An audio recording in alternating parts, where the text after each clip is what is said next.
अस्सलाम वालेकुम वरहमतुल्लाहि वबरकातुहू। माड़े पिछा जड़ा तुसीं ग्रां देखते हो सरपड़ी और हरी डल का तुसां को इलाका कुछ नज़र आ रहा है। इस वक्त बाग बेला टंगडार नैचियाँ बड़वान वादी करनाह दे अंदर हता के टंगडार नाड़ साइड जंगलों को आग लगी दी है। मैं तुसां को घुमा कर दसदा पूरी वादी दे अंदर गुबार है, पोलूशन है धुएँ का। इं भी खुशक आसी खुशक रोड़े जड़े आसे इसकी गर्दा गुबारी आसी वो तो ये आगी का धुआं जंगलात साड़ का फना फिला कर छुड़िया। इन्होंने लोगों को अल्लाह की तपोश होनी होनी। अगर कोई किसी का कार जाड़दा ना अल्लाह पाक फिर उसके घर को भी इसी तरह जाड़ दन। ये आजमाइश होती है। अपने आप को संवारो, अपने औलाद को समझाओ, ऐसा नुकसान ना करो। ये अपनी जी है अस्ती अपनी दौलत है।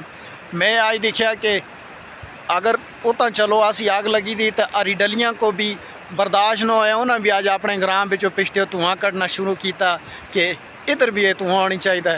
तो खास करके मैं तुसां को अपना संदेश है छोड़ना चाहना। खैर मैं तुसां को क्या आखां, रब दे कीती दी ऐसी ही होंदी है कि अपने बच्चों को मास्क रखो, ज़्यादा और पर ना फिरने दो।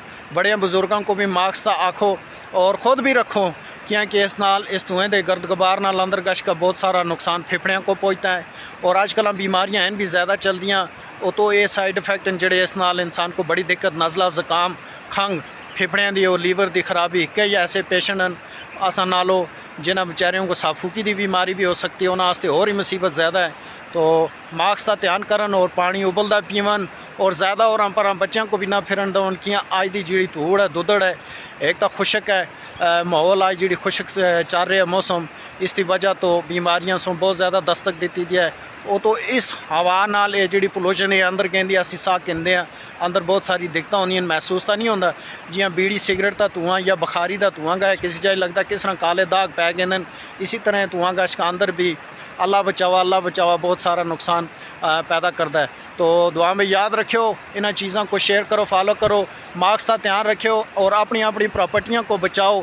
ये जंगलात आस्ती दौलत है और ये माशरे के अंदर अपनी औलाद को, खुद को ये हमेशा ज़हन में रखो, बचाओ, अपने माहौल को बचाओ, जंगलात को बचाओ। इस नाल आस्ती पहचान है, इस नाल आस्ता रौनक है। ठीक है जी। तो वो गंजा रख सीके मनाल सीके वही गल बन गया सी। तो अगर अस को जंगल हैं असी नाज नखरे बेचा अस्ता हर माहौल ठीक है। अगर ये जंगल भी ख़त्म हो गए तो फिर वही है ना जी। तो इस करके फॉलो करियो, शेयर करियो, कमेंट करियो। खुदा हाफिज़ फी अमान।